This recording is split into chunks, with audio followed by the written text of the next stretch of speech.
Hey, cats and kittens. Yo. It's Monica with our Paranormal World. Yeah. Everything's short this week, and we got Breezy over here. Ooh, I pointed the right way. Yeah, we got one right. Right over here. Oh, shit. I missed it. It's the opposite way. Yeah. The opposite of it. I do anyway. And I have enough landmarks behind me where I should know. I mean, we should both know by now, right? So it's good to be back. So I took a 2-week hiatus because I was sick one week and then there was Halloween last week. So sorry, guys. Thanks for hanging in there and thanks for coming in tonight. Glad to see everybody.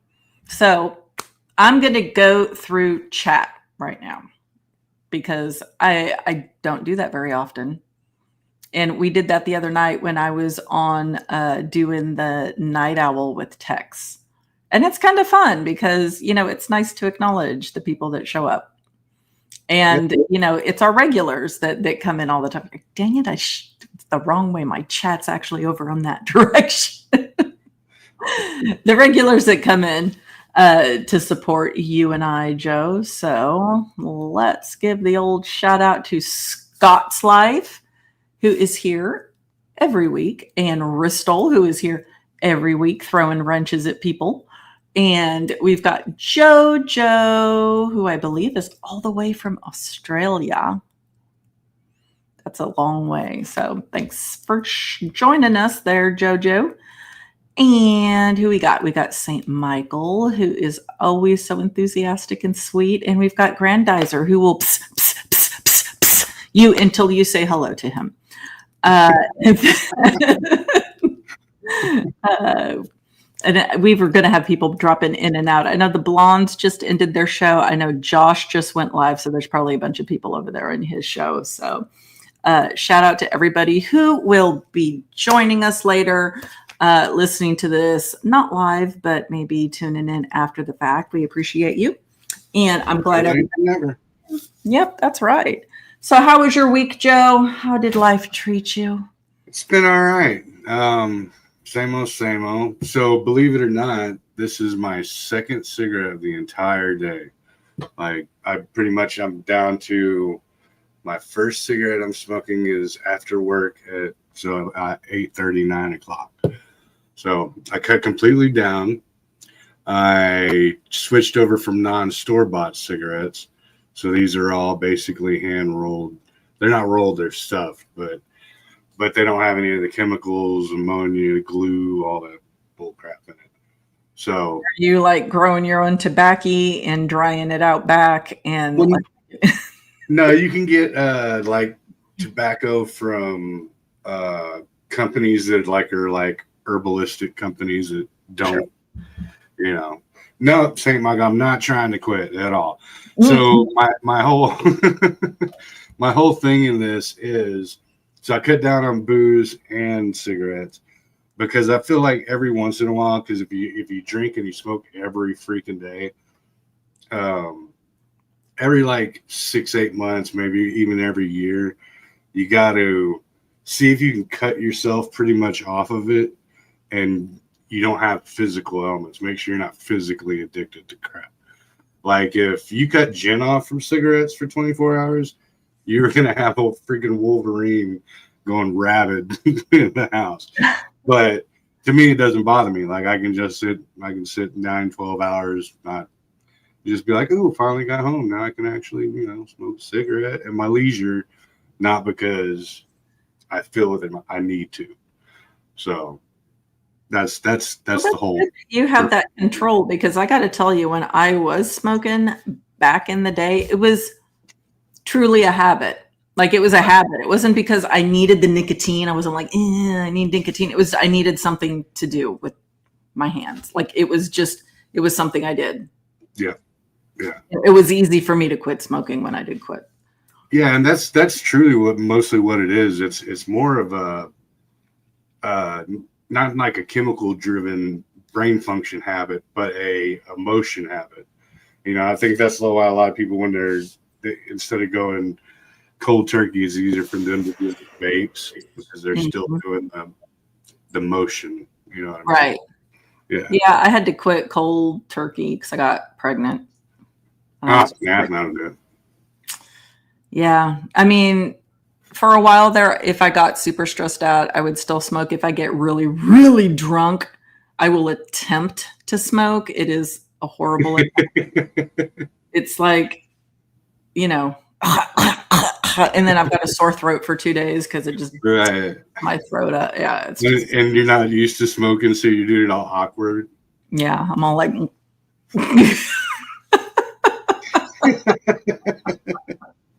that's right. Like the people in the movies, you can tell don't smoke. Yeah, no. I was an awkward smoker anyway, and I slobbered all over the cigarettes, apparently.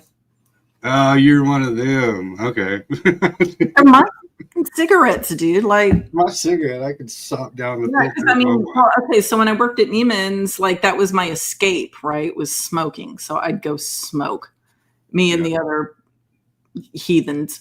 And I remember I was just sitting there with some friends one day, and one of the guys, like, he didn't have a cigarette, so he was like, let me just share with you. And I didn't give a shit. So like I let him take my, and he was like, what the it's like, you chewing on this? Like, what the hell? And I was like, well, give me my damn cigarette back. Like, you get none. You get none. You should be honored to you should be happy cigarette filter shit. So somebody asked about cigars. I have tried a cigar, and it went about as well as the clove cigarette incident went. It made me nauseous. Yeah. I couldn't deal with it. Yeah, no, I got a buddy who he's a Scotch drinker. So like every once in a while he's like, come on out to the pad, you know, and we'll drink some expensive Scotch and smoke big freaking cigars. And he came out for my birthday weekend. I told you about this, but I don't think I told the audience. And I'd been drinking all freaking day, and it was like 2 a.m. And he's like, come on, let's play some poker and you know, smoke some cigars and stuff. So I'm like, all right. And I wasn't thinking about it, and I just started smoking this freaking like 10-inch freaking cigar, like a cigarette. So I'm like, you know, like, and dude, I like started getting the spins, and I like tried to get up from the picnic table and go like to the nearest RV, like make a beeline for it. And then like the next thing I know, like I was like coming to, and everyone's standing over me, and they're like, dude, you all right? Did you fall? There was no oxygen getting to my brain. Yeah, I was like, no, just a horrible tobacco rush, like when I was 11. Right? But that's what gets you hooked on it, is that kind of dizzy, lightheaded feeling. So I remember the first time I smoked this, I was like 19. Like I was bored, and I did it because I was bored. I was like, yeah, we'll try it. I lived in a house full of smokers. It never really appealed to me. But I moved to Texas, and I wasn't working. I don't even think I was in school at that point. So I was like, literally, it was so hot. I hadn't acclimated to the Texas summer. It was my first summer in Texas. And there was no way in hell I was coming out of San Francisco straight into like Fort Worth summer. No. So, I was bored. So my mom had her cigarettes there. I was like, we'll see what this is about. And then I smoked for like off and on for like not quite 10 years. Yeah, no, I smoked my first cigarette. I was like 9, and like stole cigarettes periodically from my mom. And then once I turned, I think I was 13, and I'd gotten out of the treatment facility I was at. I found this dude in Round Rock. He owned a store, and I'd go in there and I'd go, give me a pack of Camel Wise. And he'd be like, oh, hey, how you just get off work? You know, like wink, wink. And I'm like, oh, yeah, boss is right in my ass. Yeah. And I'd be like, yeah, boss was riding my ass tonight, blah, blah, blah. He's like, oh, okay, what happened?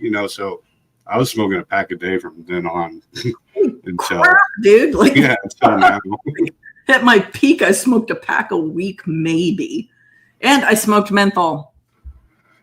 Yeah, no, menthol is no bueno. Yeah, well, that's what I was doing.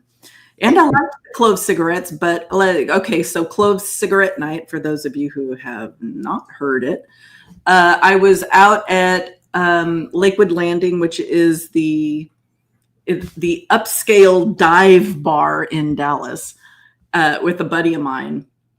And that night actually he had a podcast called Okay Talk, and we talked about that night because I saw a lesbian assault take place, like lesbian on lesbian assault, like essay take place in front of the bar. And not to laugh, but that's not something. Well, no, not to, I mean, they were partners, but it was just right. Yeah. It was so jarring because I would say one partner was not expecting the other partner to do what they did. So I call it an essay. Maybe it wasn't, but it was just. It was out of line. There was a lot of fabric displaced. All right. And then, it was a crazy night. And that's the night I told him about seeing like the little person years earlier. But anyway, we were at Lakewood Landing. I was talking shit about a former boss, and her son walked out onto the deck next to me in the middle of my rant about his mother. But so I smoked like 3 clove cigarettes in a row and then drove him back to his car because I had to get back home. And he was sitting there just talking to me, and I was like feeling more and more like I didn't feel good on the drive over to drop him off. And then he's sitting in the parking lot just trying to like shoot the shit with me for like an extra 15 minutes. And I'm like, okay, dude, I gotta go. And I'm like trying to be polite. I'm like, I gotta go. Okay, I gotta go. Like, gotta go home. Like, gotta go home. And he is just like not getting out of the car until finally, like, I'm gonna throw up. Like, I'm gonna barf in your lap, dude. So wouldn't shut up, and I just looked at him and said, "Get out." Then he's like, "Okay." I was like, "I have to go. Get out of my car." So then he gets out and he gets in his car, and I promptly open my car door and just barf all over. And then I drove home, and I was fine. Yeah. Clothes ain't nothing to mess with. Yeah. I remember me and my buddy, we were, I think we were in about 5th grade. Yeah, about 5th grade, 4th grade, 5th grade. And you could order clothes. We didn't know what they were. We thought it was actual illegal substances you get out of high times. So we were like, dude, we can mail away for it. And it'll show. And yeah, quickly found out that that is not the case. Yeah, I like them. I like the smell. I like the flavor it leaves, like on your lips, as opposed to regular cigarettes. But yeah, they're just way too strong for me. Especially like I can't like just one after the other. Apparently, so right. Well, the thing I like about these, I've done them before. I took like a 6-month break from them and went back to store bought. But okay, so and I'm not trying to sway it to the side, but you can actually start coughing all that crap out of your lungs. It doesn't just stick in there, like how you get the smoker's cough. You can actually like bring it all the way out instead of using because they use glue whenever they put. So they basically tear down the tobacco. They suck out all the nicotine. They put glue and other chemicals, and they add it back to it. And then that's what's in your cigarette.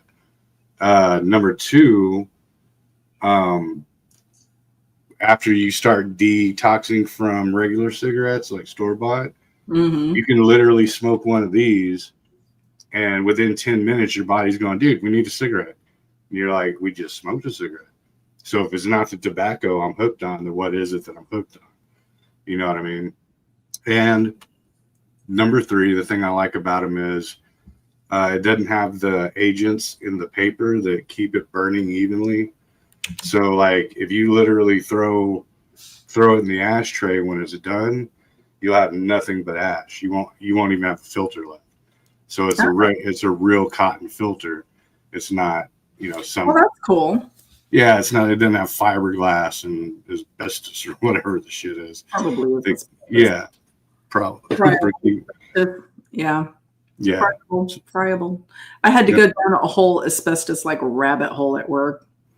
Oh yeah, I remember that. You told me like the 3 different kinds. Yeah, and then I was arguing with my boss. He's like, "It was not in the U.S. before 1919." I was like, "The hell it wasn't. It was industrial at 19 or 18, like 70 something."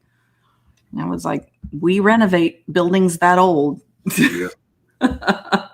Yeah, because you're the one that told me there was like 3 different kinds. I'm like, what? Oh yeah, and it's not illegal in the United States. It's not illegal. It's still used in a lot of applications.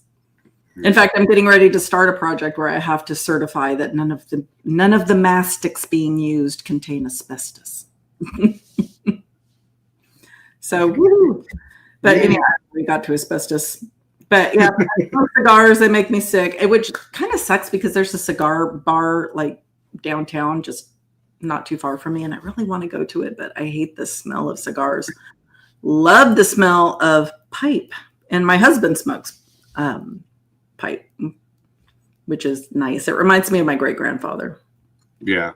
Jen's grandpa smokes pipe tobacco, and a lot of times that's because they like literally soak it in like whiskeys and like high flavored scotches and stuff like that. Literally soak the tobacco in it, so that's what gives it that sweet aroma. Every tobacco has a different smell. Yeah.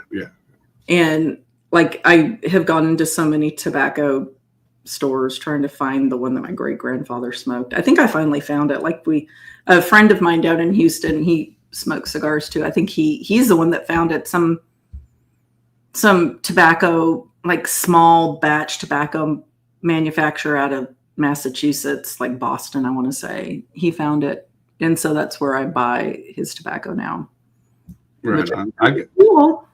I got a hookup. I'll shoot you the link to it where I get it. Oh, and that's another thing. It saves me I did the math, saves me almost like $4,000 a year because you get 5 pounds of it for $50. Wow. And then your tubes that you stuff, you get 200 tubes, which is a carton, for $2. So you're paying like less than $3 a pack. I think I did the math. It was like I want to say 80 cents a pack or something like that. Yeah, wow. It's ridiculous. Yeah. Oh, shit. Yeah. Or 80 cents a cigarette. 80 cents a cigarette. Yeah. You're just doing math all over the place. Yeah, I can't help it. You were giving math facts earlier tonight about like subscription costs and stuff. It's like it comes out to like $270 a year, and it's a better cost than blah blah blah. Yeah, I know it's a curse, not a blessing. I can't help it. That's not bad. My husband does the same thing. He's like, if you did this, we'd save blah blah. I don't give a crap about $10 a year. Yeah, exactly. Yeah, my convenience is worth more than that. Well, see, yeah, like I'm the math person, but Jen's like that. She's like, oh, well, if we coupon this and we coupon that, and then I give my HEB discount, we're going to save like $5 a month. And I'm like, but then we got to get to generic HEB shit. We can't get the good stuff. I'd rather pay that $5 a month. Grant says that he's got a tobacco shop where he lives, where women often go, and they have cigars for everybody. So maybe I should go check this place out. I mean, I'm going to go to the cigar bar whether or not I'm partaking in the cigars, just because it's a cool place. And I would like to sit down and have a nice little glass of whiskey, relax with everybody. Yeah. Riley said, I wonder if ghosts smoke. Actually, that I've heard encounters where people will say that they start smelling like pipe tobacco or tobacco whenever activity is getting high. So that's interesting because I was listening to, oh gosh, somebody, and I can't remember where it was I was watching, but they were, let's call them a medium.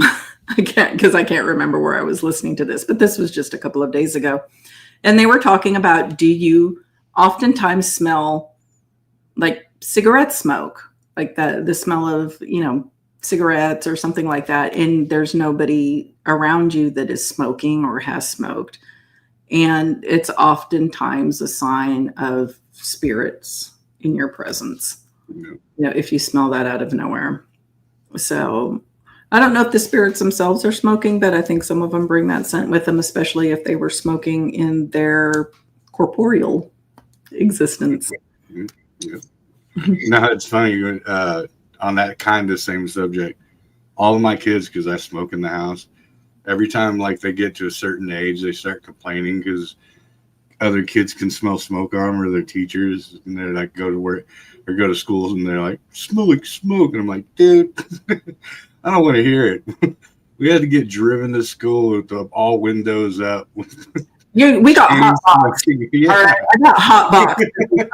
Smoking. The smokers. All right, I am Gen X. I am the victim of the car windows rolled up completely, and the interior of that car looking like a Rastafarian tour. All right, like, bad. And I would go to school smelling like I smoked a pack of cigarettes. That was embarrassing. Yeah, I didn't care. I thought it was cool. I'm like, yeah. I didn't think it was cool. I did not. I was pissed because no matter how much I washed my clothes when I would go to my friend's house, because I mean, I lived in California. Not everybody smoked. Oh, okay, yeah, true. So they were like, I was the one that smelled like cigarette smoke in the clean people's house. Yeah. I was gonna say, but it wasn't that bad because like 80% of the kids smelled the exact same way because they were all, all their parents were smoking. It was like rare to run into. I remember I think I only had one friend in the 80s and 90s whose parents didn't smoke, and we all found it very weird. And they were very proper, like Ozzie and Harriet style. They were wealthier. I mean, I wouldn't back then. They're probably upper middle class. And then in like 5th grade, when the parents were gone, we were snooping through the parents' room and stuff, and found the ganj. He was so devastated. He was like, "What? My parents smoke marijuana?" I was like, "Ah." Not so good. Goody two shoes ain't that good, isn't it? Welcome to reality, you little shit. Right. At least mine do it in front of me. Okay. I guess we got to move on. Let's move on to the. We're going to talk about this all night.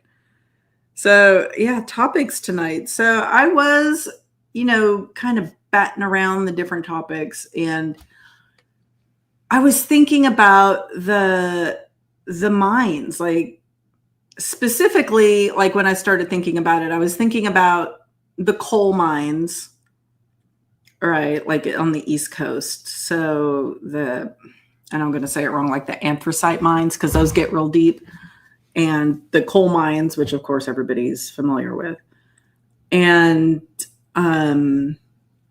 there's so many mine disasters that happen because, regulations were pretty lax. Mine owners are pretty greedy.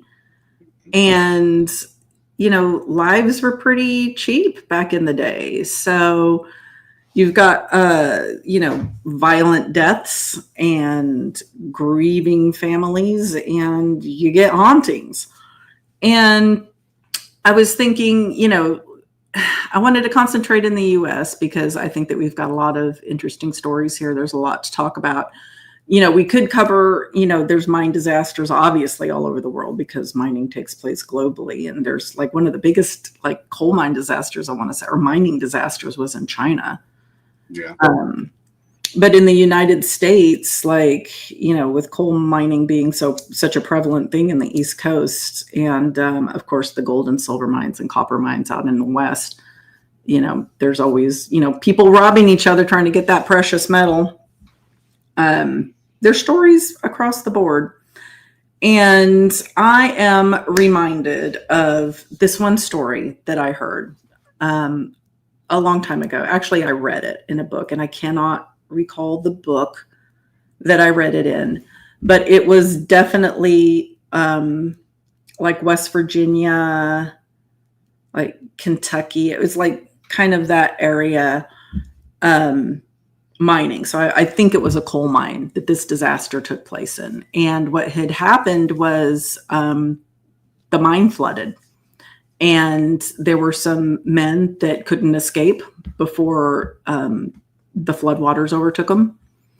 And they obviously perished. The mine had been closed for a few months while they recovered the bodies and then pumped the mine dry.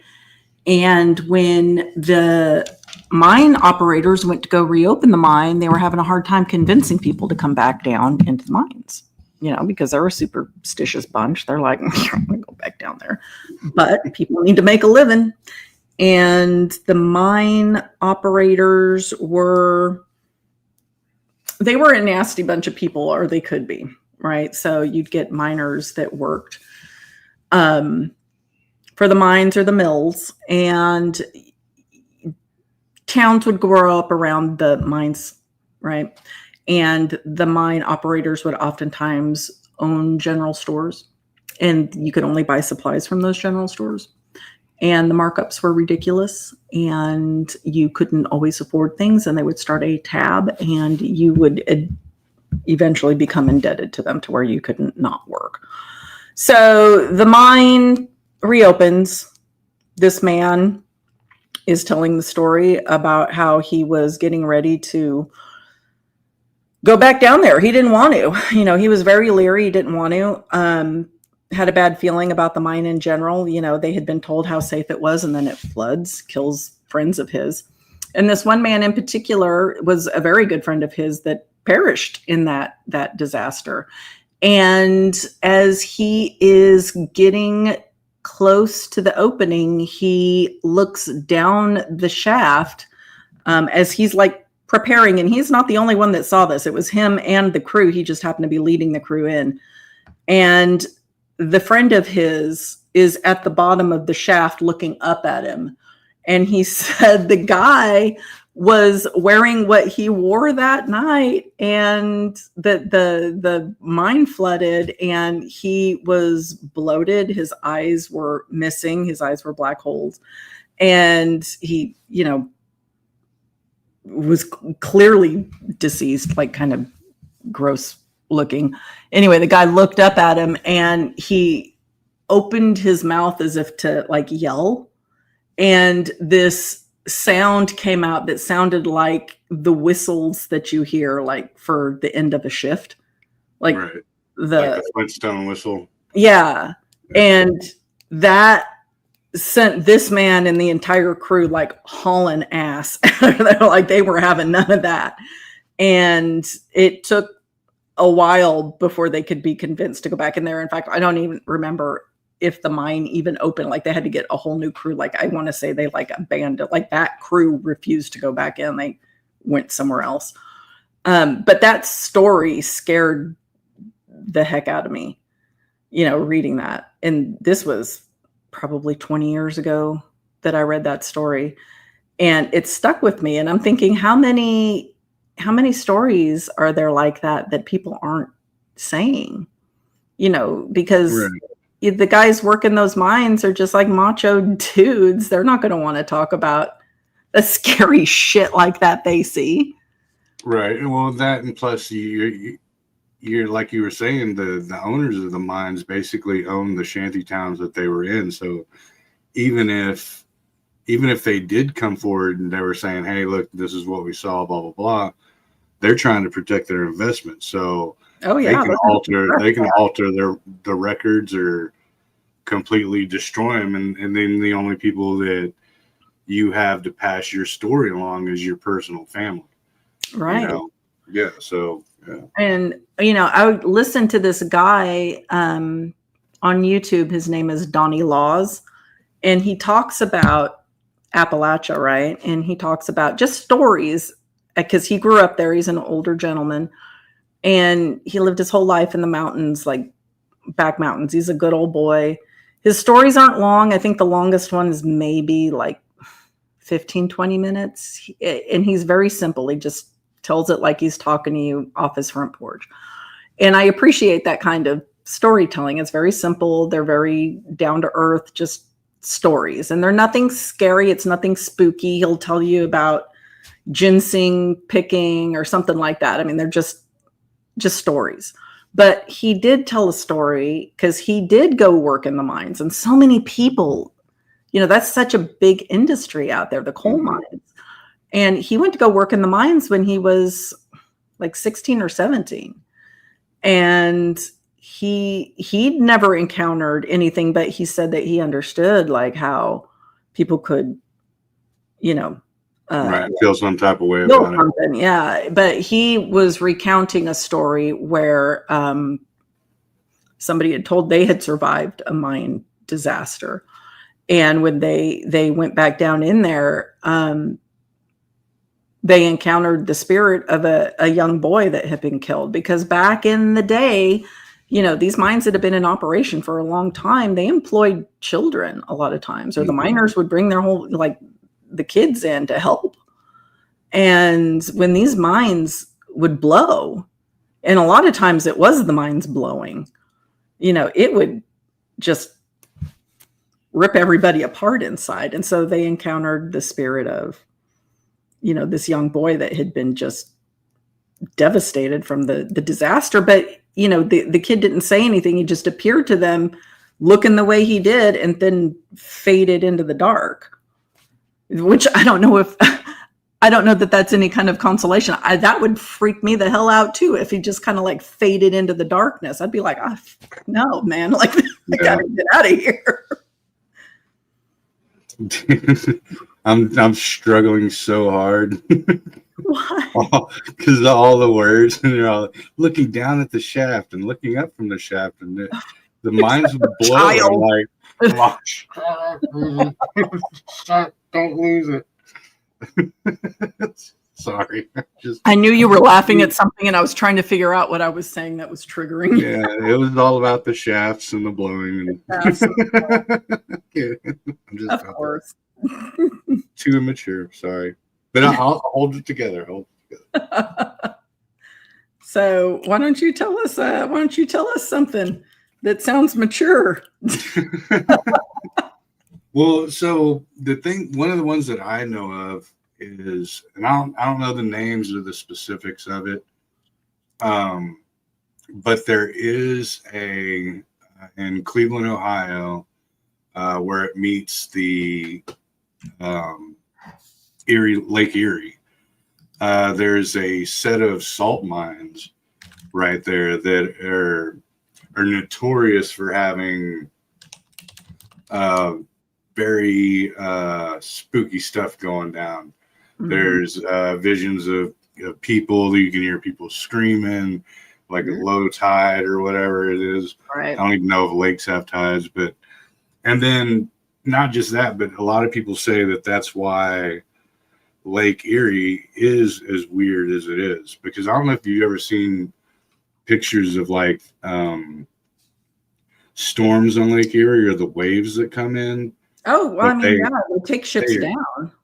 Yeah, they are horrific. Like they look like freaking black monsters coming out of the lake. I mean, and they're huge. Yeah, if you ever get a chance, any Google image scary pictures of Lake Erie, and you'll see some stuff, and you're like, that should never be in a lake, let alone an ocean, like ever. So there is I'd say a theory of a coalition between the people that lots of mine collapses and everything. There's multiples of them in the American Industrial Revolution era that got killed down there by masses and masses. And they believe that the ghosts inhabit, or some people subscribe that the ghosts and spirits inhabit the lake itself. I buy that. Yeah, that's one of the most ones I know about. I mean, I know the generalization of the fact that mines are notorious, like we were talking about last time, for being paranormal spots. And that has a lot to do, like we were saying, with the energy of it and being snuffed out, or not even being snuffed out, but snuffed in and being left alive to basically hope that these dudes can dig you out. Yeah. And you're in pitch dark. Like there was one that I remember where this dude, he is actually keeping a kind of like a diary. He had like a little pencil pad and everything. And he was bright and in the dark, pitch black. You can imagine you're, hundreds of feet, if not thousands of feet under the ground. And you're sealed in. Technology is not great enough to have like rock diggers come grab you out. You're talking about dudes with pickaxes. Oh yeah. And buckets, trying to move hundreds of thousands of tons of rock just to get to you, and so time is of the essence. But you can, I think, if I remember correctly, you can watch his notes deplete. Like they start off regular handwriting, blah blah blah, and after like a few days, it's worse and worse, and then by like the very end, by the last one he writes, it's barely freaking legible because starvation, oxygen levels, obviously insanity, probably insanity, right? Yeah, fear and insanity. So yeah,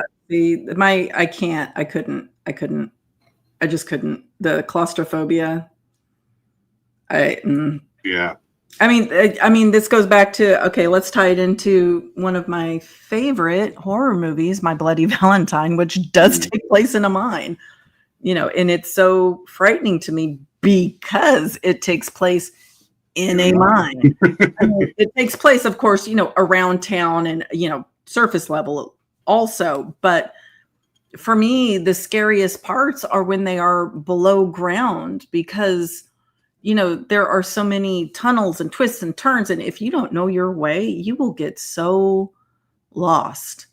And it's so enticing to me to want to go explore places like that. But in the same turn, cave-ins, the God knows what's down there. Because I fully believe in, spirits, like elemental spirits and, things that belong in the earth that are probably down there. Chuds. Well, I don't know about chuds, but so there was a video that went around like a decade or more ago about a guy who would explore mines. You've probably seen it. So he has a channel full of mundane, like cave exploration, mine exploration. He just goes in and does his thing. Nothing spooky, kind of boring unless you're really into spelunking or mine exploration. Until this one video, just this one video, he goes in and he gets a decent ways into this mine. And there's chains like just hanging down, which is not unusual. But he gets a weird feeling, right? And it's kind of foggy in the mine, which again is not unusual. But he's got a weird feeling, right? He's got like a like I shouldn't be here feeling. And he starts hearing some weird noises like back in the cave. And he calls out and nobody responds. He's got his flashlight, like he's got it lit up pretty well. You don't see anybody. And one of the chains in the back of the cave like starts swinging. Moving, not airflow, because all of the chains would swing if it was airflow. I know this is what you speak. Yeah, he nopes his ass smooth out of that mine. But I think that that's legit. I think that is legit because up until that point, the man doesn't have any kind of Right. any kind of spooky, any kind of upload like that on his page. And again, like that wasn't airflow. If it was the mine moving, more than one chain would move. Right. Yeah, you'd see a pattern to it, and you don't.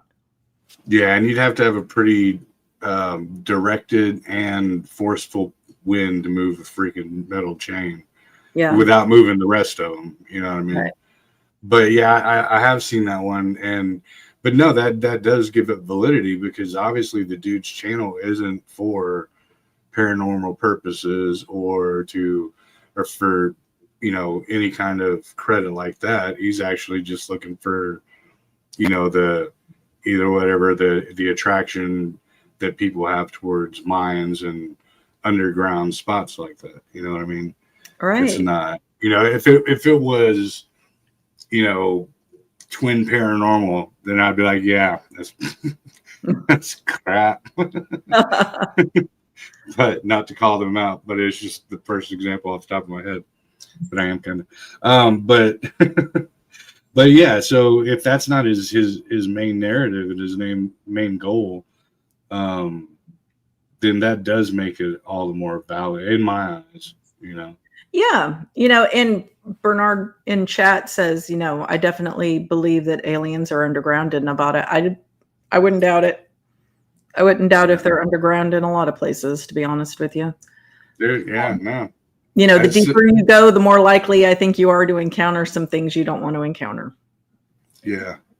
So when I was a kid, I used to love, there was a cave not about a few miles north of where I lived. There was a creek called Walnut Creek, and we used to go in there, and there was a cave, and we'd go in there as kids, like every Saturday, Sunday, or even through the summer, go hang out there, smoke cigarettes and stuff, and just go further and further into the cave. And so I loved all that. And there's a couple cave systems. There's Natural Bridge Caverns out here in New Braunfels. There's the one in Georgetown. And when I was a kid, I loved that. And then like 2 years ago, whenever I started getting all this paranormal stuff in the like the inner earth and all this, we took Jaden to go to it was Wonder World in San Marcos.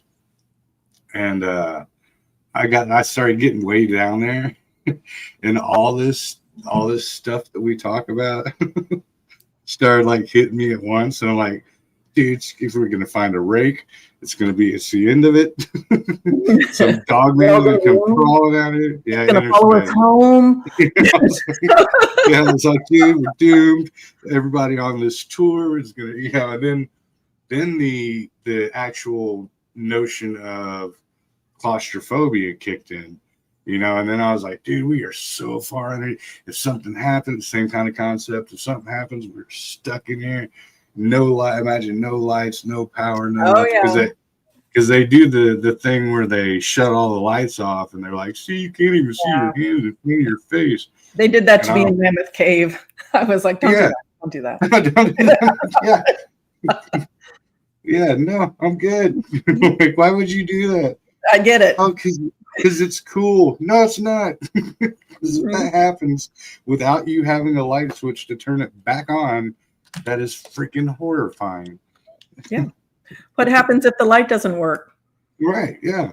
Pop a fuse and try to get out of there.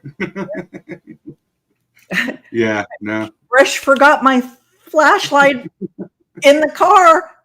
Yeah. It's only about all up above us. And go run out to the car and get it real quick. No. But no, whenever you take into encounters all that stuff, it's just I don't know, it's no longer a kid's game, and you start thinking of it with a very real mortality as a grown mature adult. Well, I'm not that mature, but as a grown adult.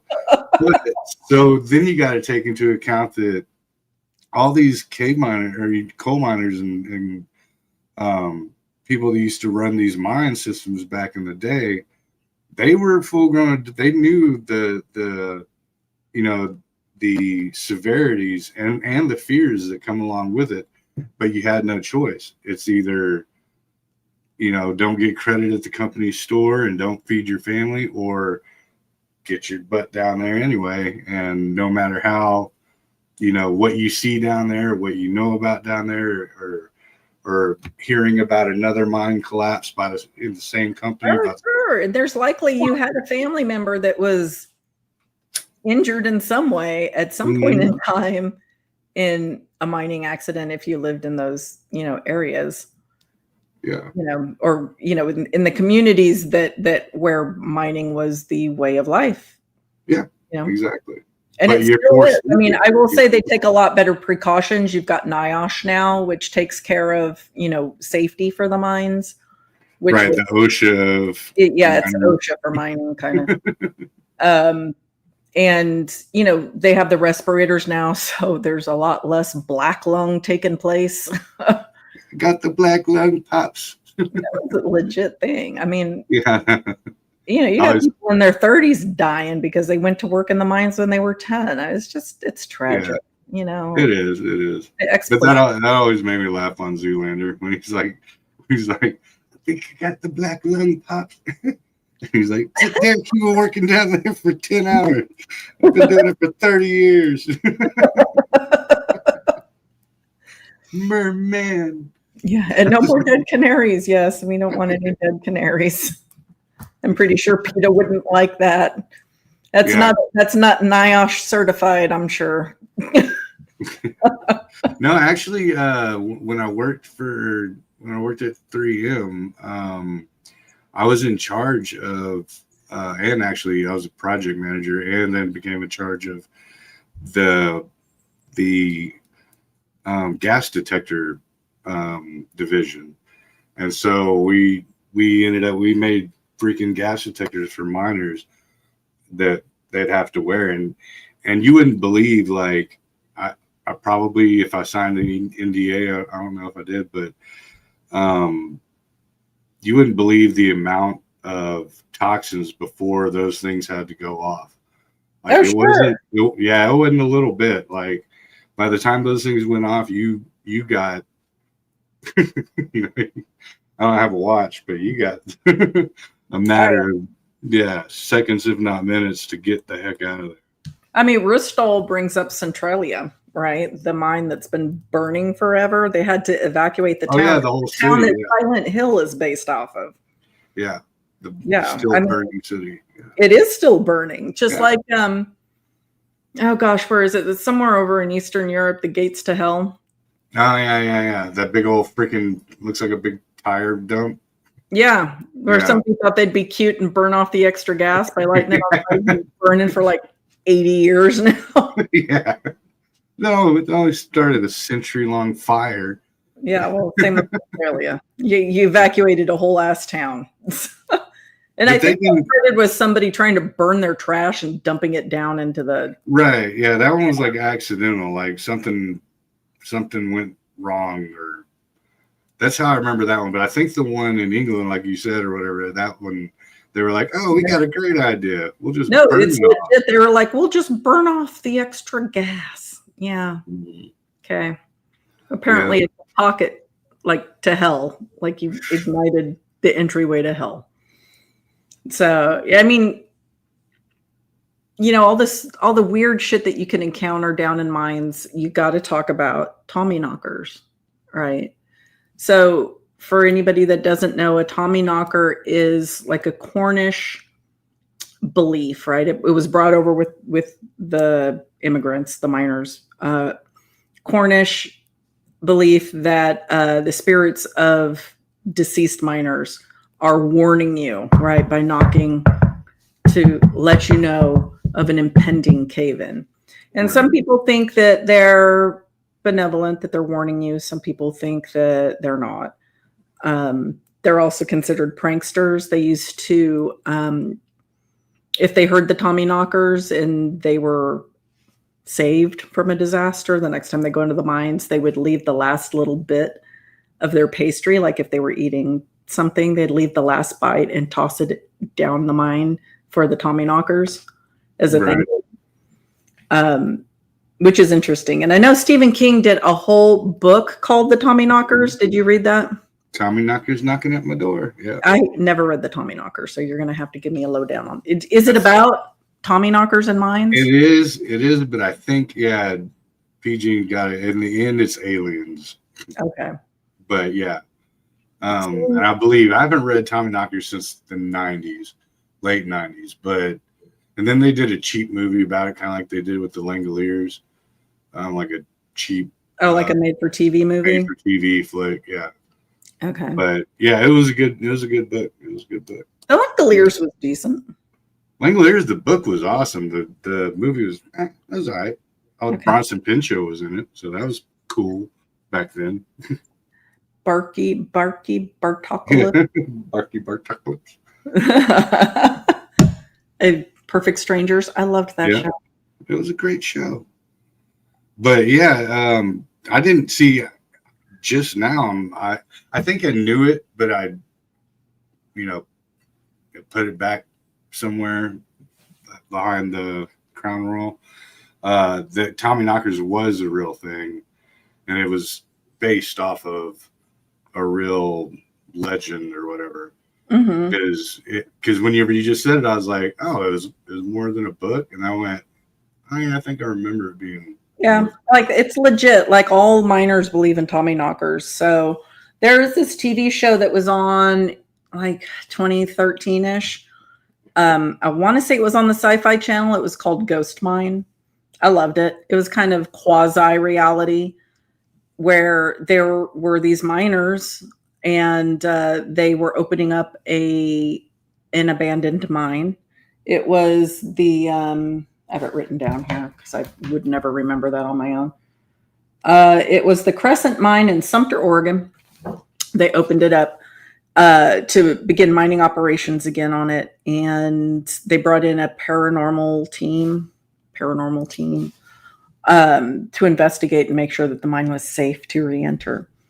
And they were, supposedly some veteran miners in there, and they heard Tommyknockers in there. I mean, they were, of course, going through and crowbarring the ceiling, looking for widowmakers, making sure that, they were making it safe. But and they got pretty far back there, and they found some areas that were purposefully collapsed. And when they were trying to reopen those is when the Tommyknocker, like they would hear knocking. But of course, that is a TV show, so you don't know what's legit and what's staged. Having been part of a couple of those, I want to say it could have been real, but you just don't know. Yeah. No, but that even reminds me of like when we did the show on the Giants of Malta, because that's how they discovered when they went to go remine it. That's when they discovered that the big cathedral, I forgot what they call it. It starts with an H. But it was like a big, kind of like a church-like spot underground.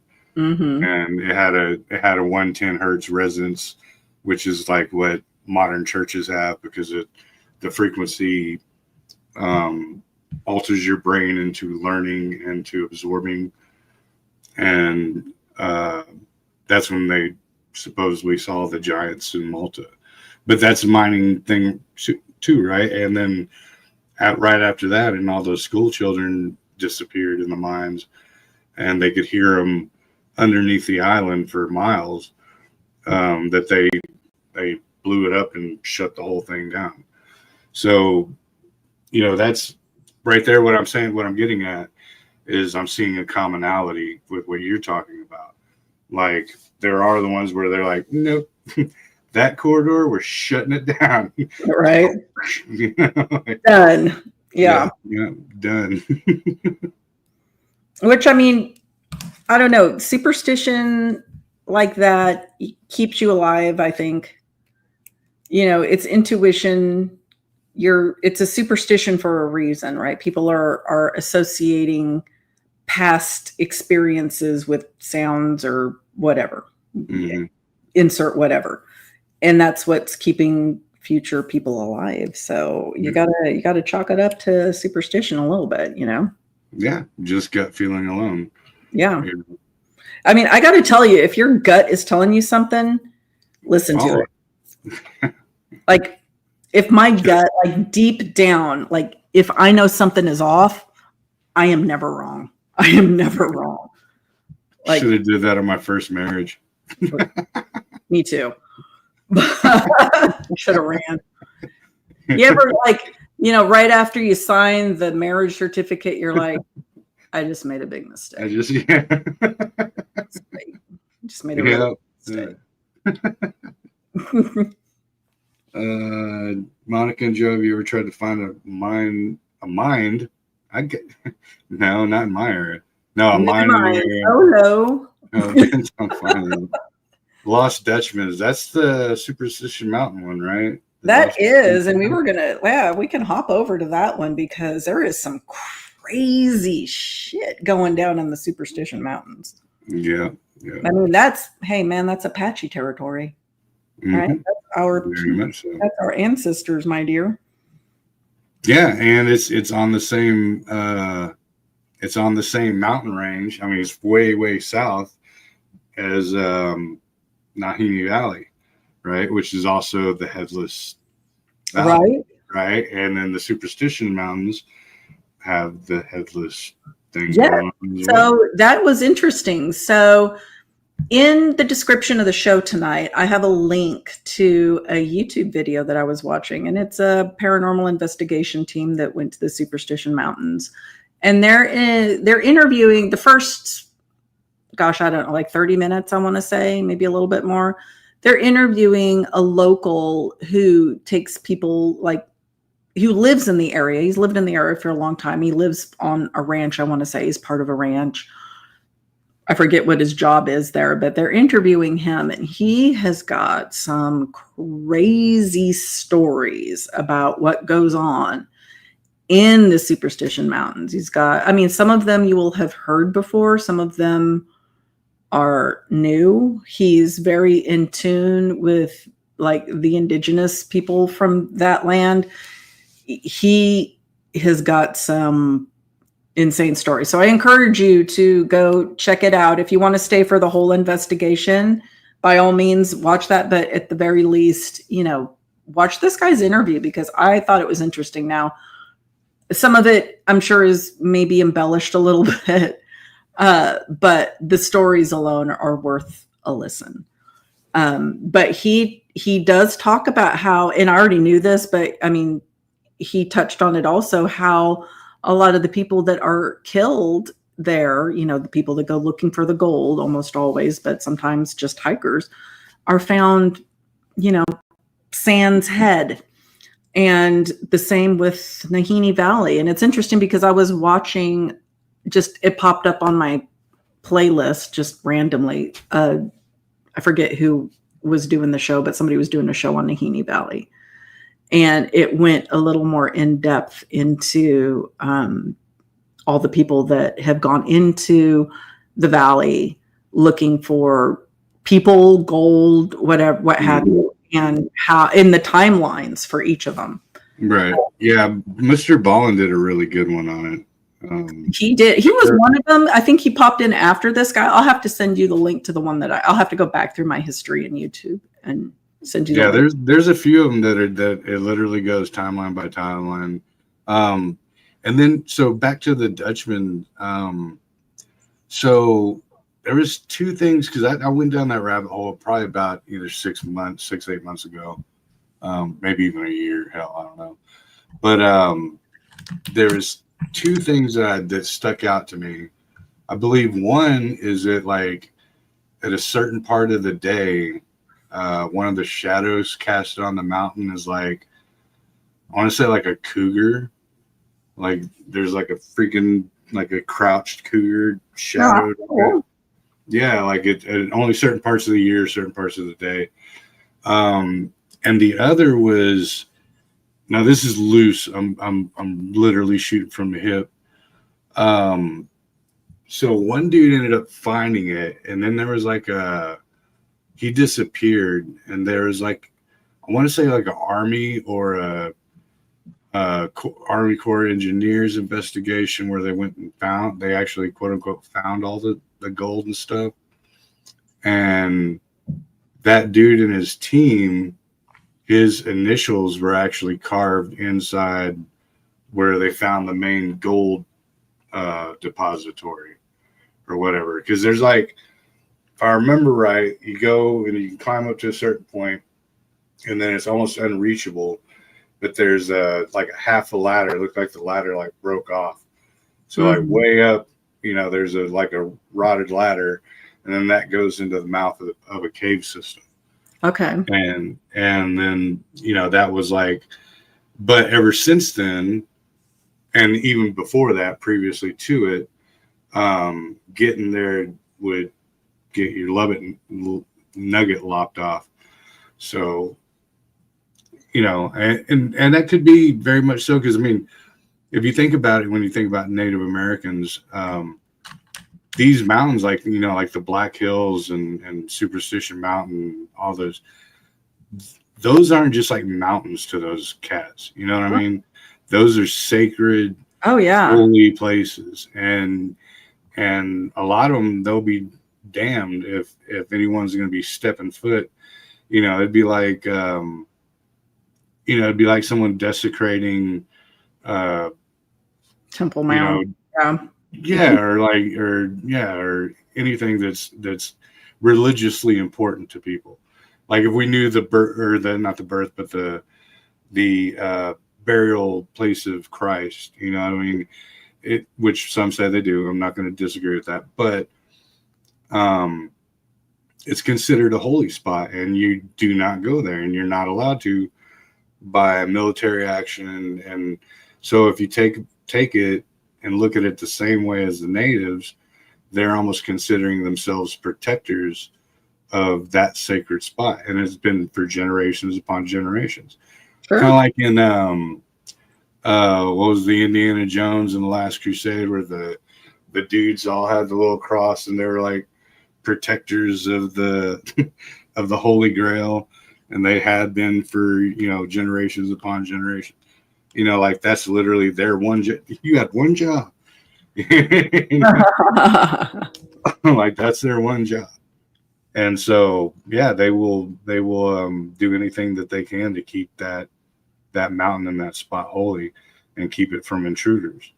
And I don't think that they care so much about the gold as they do the spirit of the mountain.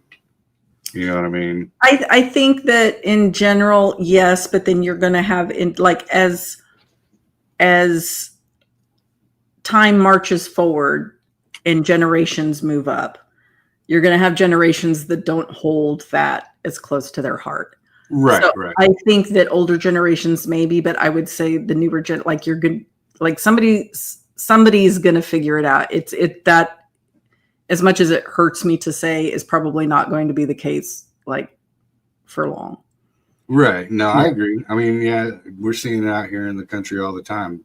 Thousands of acres out here in the county I live in have been passed down for hundreds of years and multiple generations, and now the younger kids are inheriting it, and they're selling it out to these suburbs. And now they're like, money. It's all about money, and I'd like to think that, when it comes to deep cultural heritage, not just land that, right. Is passed down, which I get, but like a deep cultural, right, the holy places, heritage site, that it would continue on, but I don't have a lot of faith in it, hope for that. Yeah. No, it's true. It's true. But one thing that so back to what I was saying about the expedition, where they claimed they got it all. They claimed they went and got majority of the gold, at least in the Dutchman's mind. Because if it was to where, let's say, the original indigenous inhabitants went crooked about it and went like, that's old wives' tale, I'm out for the gold, then you'd see, I think if they knew locations of it, you'd see vast majority of those people becoming, Quite millionaires, if not billionaires overnight. Yeah. Yeah. But I don't think they know where it is. Yeah. Either it got jacked by the government or they don't know either. I mean, I don't care how culturally significant it is. Gold is gold. You'd have seen it by now. Yeah. So that inclines me to either think the same thing. Either they don't know specifically where it's at. They just know to keep the mountain holy and to keep people away from it, and outsiders forbidden, or it did get jacked and there was nothing they could do about it, and they ended up out. Yeah, but it's not even so much that like outsiders are forbidden. I mean, you're going to get the stray, like kill all the, colonizers coming into the mountain kind of thing, like trying to take our gold. Right. Like, and that was the case, like not in the not so distant past, where they did catch some people that were out there. They had killed a few, miners or hikers or, one or the other, call it the same thing. Yeah. But there are so many stories of, just supernatural happenings going on there. Those mountains are home to, the thunder god, like the traditional home to the thunder god anyway. And it's, there's a lot of UFO sightings that go on in there. Some of the bodies that were recovered that were, lopped off, unalive, not even so much that, this was removed, but, they were not like killed in a friendly manner. They were, there were wounds on the bodies that, supposedly there were wounds on the bodies that were not something. They were vicious. They were vicious, like they were torn up, Right.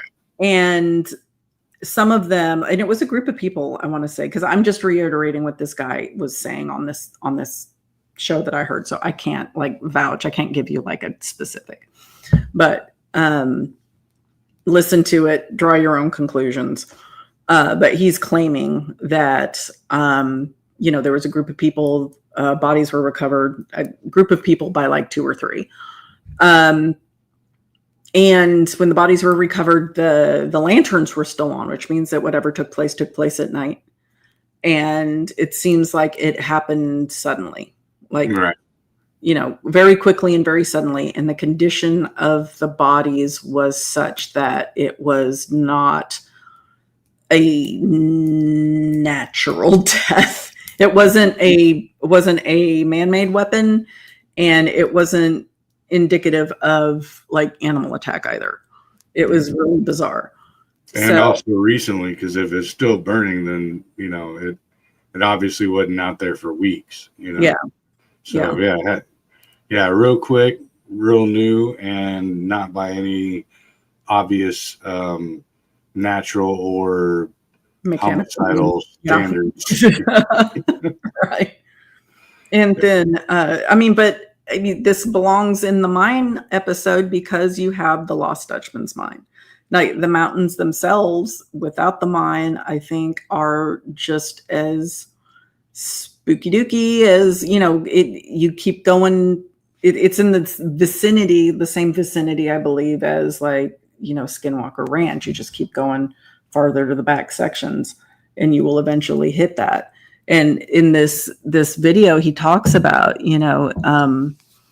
because they asked him very point blank, like, are there, flesh pedestrians up in here? And he said, we don't have any here. So, they're back in the back section, like, closer to the outskirts of the range. But here, this place, they don't come here. It's got its own little population of weirdness, but they won't come here, which I thought was interesting. Crazy. Yeah. Granddad just says, Monica and Joe, what in Texas compares to the tales of Superstition Mountains and mountain or mines that have the same lore? We don't, not that I know of. We don't Mhm. really have any mine systems, but we do have cave systems. Oh, there's cave systems, but like mountains, like the Davis Mountains, probably have some weird lore to them. I know that the Native Americans talked about the lights that could be seen on Enchanted Rock, Mm. but I really think that that was just electrical discharge from the composition. Yeah, A lot of quartz in it. yeah. There's not a lot of, because we don't really have too many mountainous. They call them mountains sometimes out here, but they're more like big hills.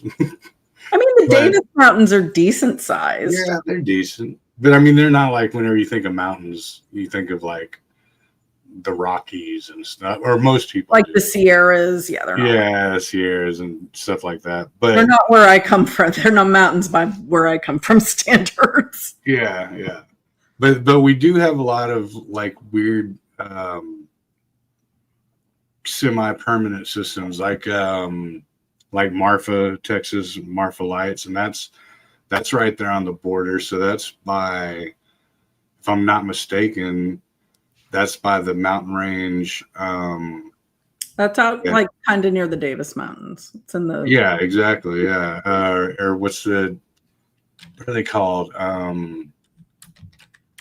want to say the Grand Prairie Mountains or something like that.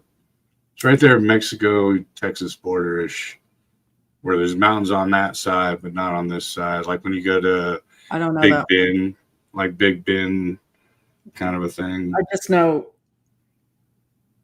just know the Davis Mountains. I don't know.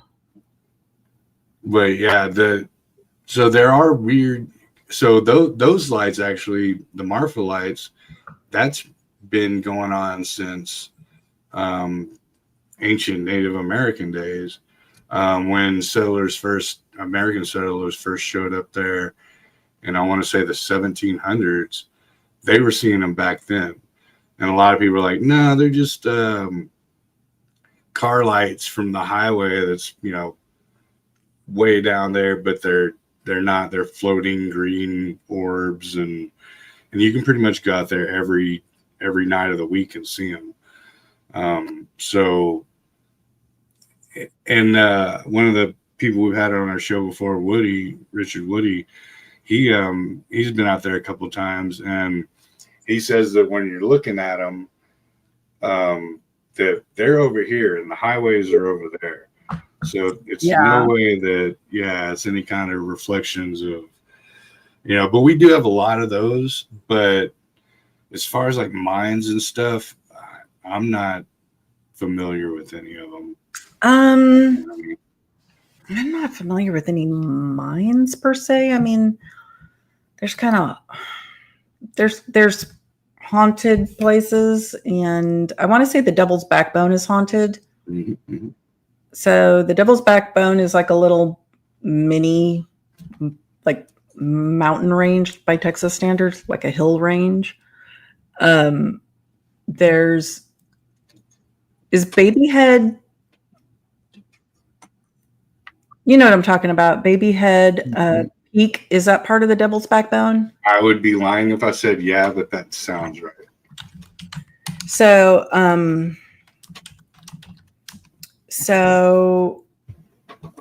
I'm struggling here.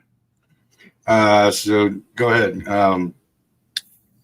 Morgan said Austin, Texas has a huge cave system with a large bat migration. That's partially right. So we do have a huge bat population, but that is also due to the Congress Bridge, in which they have made their home. And every year we have Bat Fest. And you come out and they'll fly out from underneath the Congress Bridge. And it's so thick, like it blots out the sunset. Like it'll turn day into night, like instantly.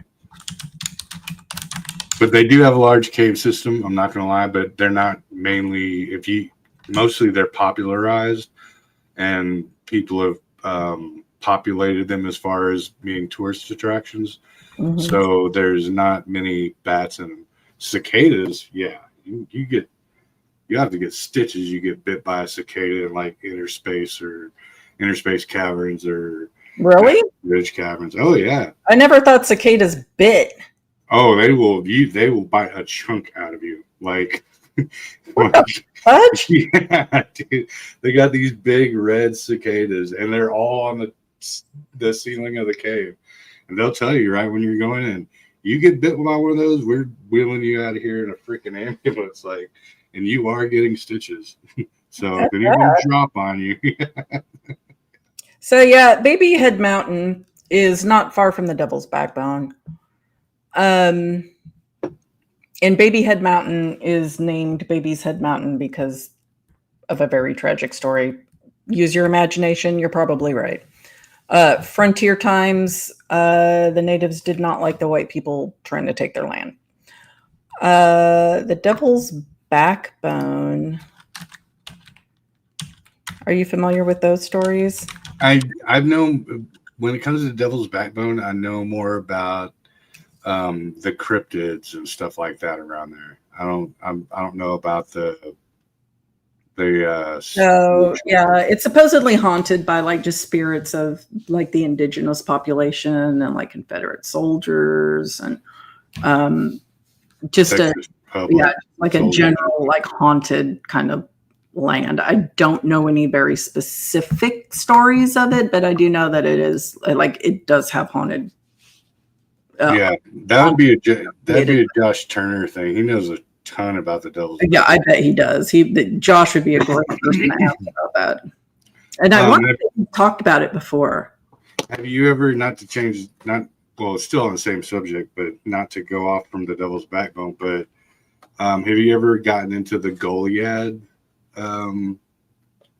hauntings and investigations and all that stuff? No. But I've been, just a quick aside, because Morgan was talking to PG about the Aurora Cemetery. I have been to the Aurora Cemetery. It's interesting. So supposedly they buried an alien in the Aurora Cemetery and the locals took the stone away. The one by the windmill? Yeah. So you don't know where it is in the cemetery. I've been there. It's interesting. The story's cool. My mom used to live not far from there. And I think it's possible. Right. And so, sorry, quick little side note there. I just had to talk on that because I saw that going on in chat. So what is up with Goliad? Okay, so yeah, but no, I'm glad you brought that up because I remember it. I almost forgot that I remember that. The little alien dude that crash landed. Windmill crash landed. Yeah, got the windmill. There. Yeah. There's a whole article about it, like something happened. Yeah, there's like a news article and everything. Yeah. So Goliad, so like whenever the and I'm not a historian, so forgive me, but I know Texas history a little bit. So this is during in between the Battle of San Jacinto and the Alamo. So a group of Texas soldiers got out and they were going through Goliad, Texas to get to Sam Houston's army in Houston or in San Jacinto. And they caught all of them and rounded them. The Mexican army caught them all, rounded them up, cut them off at the pass. And then they imprisoned them. And then they finally said, all right, we're going to let y'all all go. You can go, you're free to go, blah, blah, blah. And as they were leaving, they gunned them all down, like shot them in the back and gunned them all down. Right. Okay. Right. And killed them all. So you can actually go to Goliad now, and they even have I think it's like once a year or something, or a couple times a year, they have kind of like a festival around the same time, and they have like the jail cells that were still originally there, and you can stay in the jail cell at night. No one breaks character, like all the soldiers act, just like they would back then, dressed in the same garb. But they say once they leave you in the cells, and you can get your own cell for the night or whatever, very, very spooky stuff happens. Like you'll hear banging in your own cell right next to you. It's a very hot haunt spot of Texas history, and it's not just like a like a haunted hotel in Texas, like the Driscoll in Austin, or Right. something like that. Like the whole. See, I'm interested in area. Swaths of land. I don't want to be confined to a structure when I'm doing investigations. I want to roam grounds because some of the creepiest crap I've heard during paranormal investigations were outdoors. Yeah. And I've heard counts, whether how legit they are or not, I don't know. But I've heard counts that it's kind of like Gettysburg, where like you can be going through Goliad, you'll see like regiments of soldiers, ghost soldiers walking through.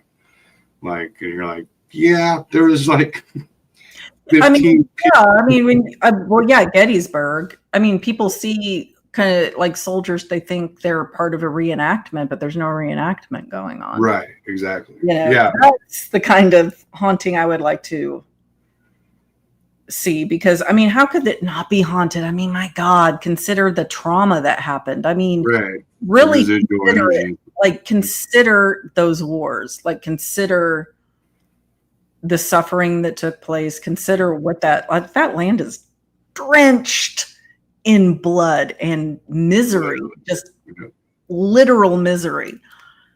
It's got to there's got to be some residual. There's got to be some energy displacement going on there.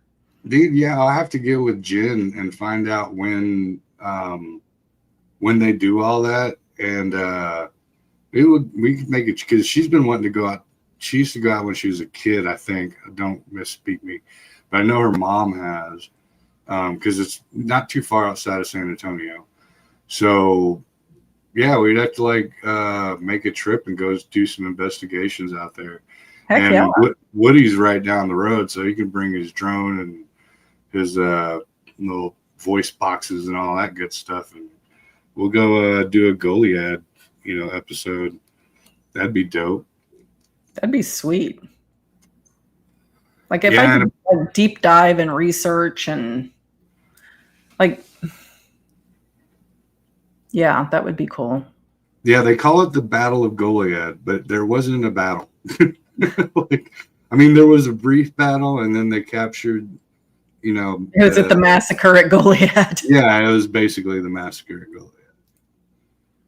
Downtown San Antonio is haunted AF. Yeah. Yeah, there is. Is the Alamo not haunted, or depends on who you ask? I have a thing about the Alamo. I don't think that the Alamo that we go and visit in San Antonio is the real Alamo. I don't think that's the real Alamo. I think that might have been the original chapel, maybe the last standoff spot, but there were multiple forts that were around that, and I think that's where it probably is.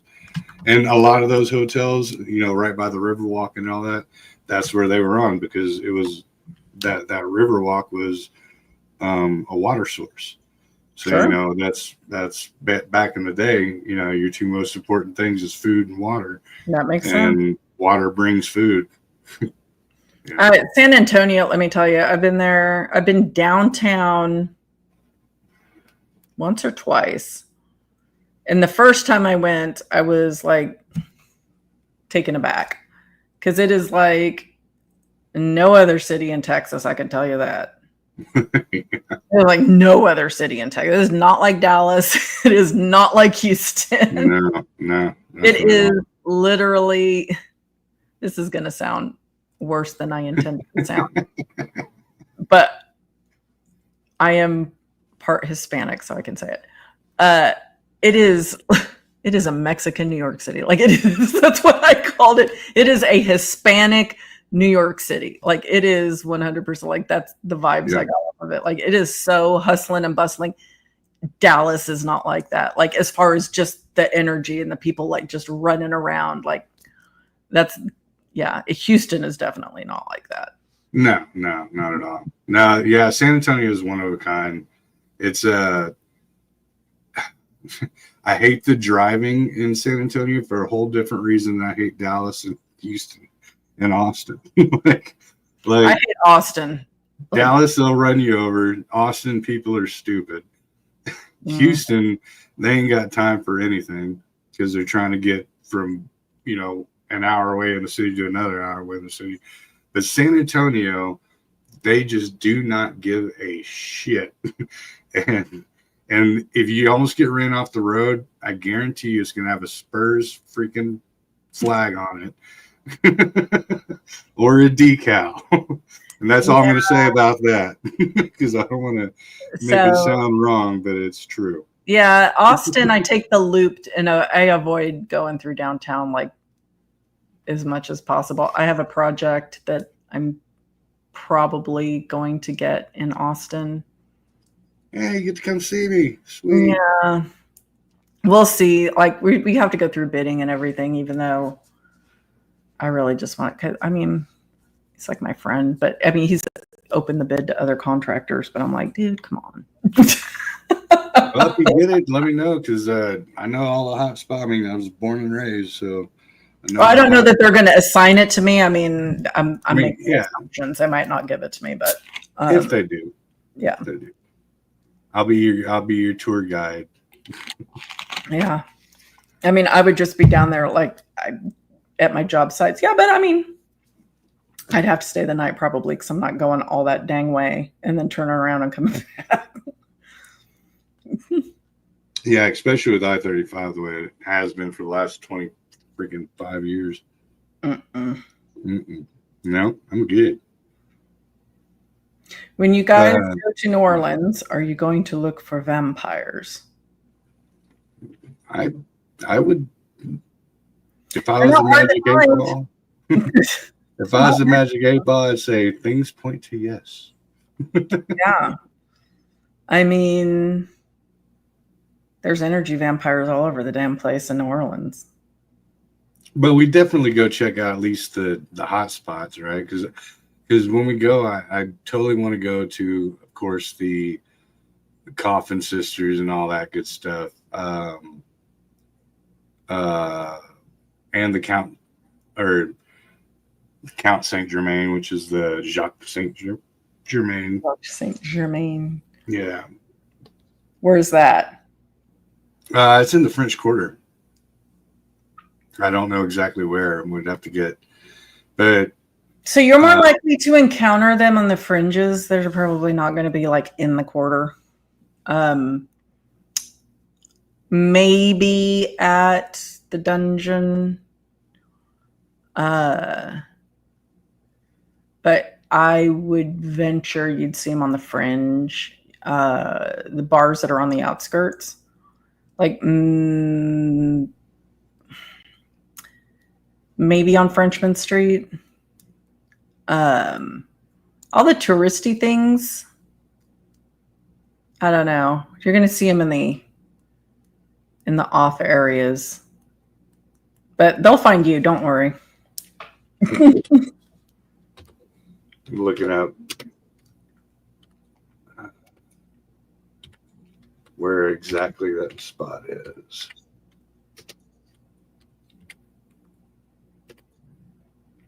New Orleans. Yeah, I saw the Uber driver on TikTok talking about taking the energy vampire around. I saw the video because there are several, I think, that talk about it, but there was one that I do recall specifically where she was taking this, and it was a woman driver, woman passenger, and the passenger who was the alleged vampire leaned forward and said, "Don't be afraid, I'm not going to hurt you." And she put her hand on the girl's or the that was a creepy one. Yeah, and then she doesn't remember anything. She took the lady to the destination. The next thing she knew, the woman was like getting out of the car, and she was very nice, but she felt like what the hell just like happened? Like she felt violated essentially. Like, okay, so it's on Royal Street. And what's it called? It's just the Jacques Saint Germain's house. It's at 1041 Royal Street. Is And it it goes a? into the store. Yeah. Well, let me look it up. Yeah, 1041 Royal. 1041. Rue I know it's back. Yeah. I know it wasn't too far from the original police station back then, because they only had to like run like 2 blocks to get the police out there. Royal Street. Jacques Saint Germain, the vampire of the French Quarter. Yeah. Oh. All it's doing is showing me a house. I mean, we can go stand in front of it. Yeah. Just be like, hey, here we are. We're at the spot, yo. It looks a lot like the Lalaurie house. It's very similar to the Lalaurie house. Like, it's on the corner and everything. It looks very similar to the Lalaurie house. Are you sure? Yeah, that's what I'm picking up what they're putting down. I looked at two site locations for it. Because that upper balcony, that's where the chick was screaming and running from, and then he ended up biting, like he grabbed her. They didn't see what was happening, and then she just jumped off and like broke her legs and everything. And when they came up and ran up on her, she had bite marks. And let me tell you, New Orleans, like the Quarter, that whole area was a wild and place back in the day, because the Lalaurie house had like freaking people jumping off the roof trying to get away from this crazy broad. So yeah, there were a lot of people jumping off shit in the Quarter back in the day. Yeah. And apparently, I don't remember if he jumped off too, but it looked like it was with ease. Like he like jumped off and like looked down at her, and then he landed like Lestat. Yeah. Yeah, exactly. Yeah, but who knows? I mean, you mix in a bunch of the lore along with the, I'd like to actually look at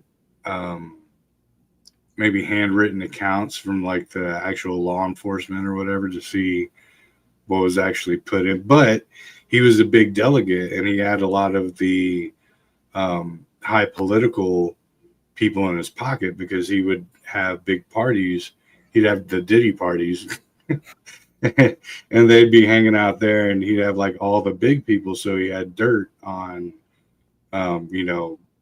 mayors and governors and chief of police and so on and so forth.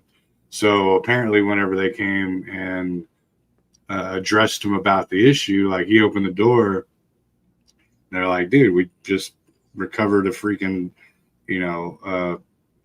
body, basically. I think she died in the hospital, but he's like, nah, EMT, I'm toasted right now. I'll just come in the morning. And they're like, no, you need to come with us now. And he's like, dude, I said I'm coming in the morning. They're kind of like, all right, come in the morning, take your statement. And then the neighbors said that they saw him fleeing about 6 to 8 inches off the ground and pretty much floating away with a ton of luggage. And when they ended up entering the house, it was all the silverware and everything was set like in the room, like a straight up dining purpose party style, like a party had been going on. And then in the kitchen was completely empty of, like kitchen utensils and, stuff for making food. But they did find all the pantries were empty, but they found one small pantry that he left behind that had like 2/3 blood and 1/3 wine in it. Yeah. Yeah. But I don't know. But that's the gist of it. Okay, well, you know what? I don't put nothing past rich freaks, so I don't. I think Eyes Wide Shut was a friggin' documentary. Oh yeah. I don't put shit past anybody with enough money. Yeah. Yeah. I don't. No, I agree 100%. Once you get into the elitism, then yeah, all bets are off. You know, as far as weird, what would you call it?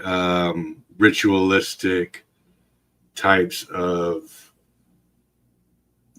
gatherings, also in doctoral gatherings where they're bringing people in. You know, Yeah, I want to see it. I want to know. I don't want to die to find out. I don't want to know that bad, but I really want to know. Well, if you find one, just send me in there. I'll come have that. For Hooney and Grove, I want to be that dude on the side of the hill just checking it out. I want to be the dude in there. I won't tell anybody because I don't talk to enough people to share the info. I want to know. But again, not willing to shed this mortal coil to find out, or have anybody I know do that either. Yeah. I'll just participate in all the drugs and have fun. I'll be like, you wouldn't believe what I say. So anyway, this one time, then there was this other dude, and this dude, he was like, totally, dude, and I was like, bro, look, just go. It was so cool. It was freaking awesome, man. Anyway, I'm not going to sleep for about 3 days, but I'll see you. It's all good. It's all good. It's all good.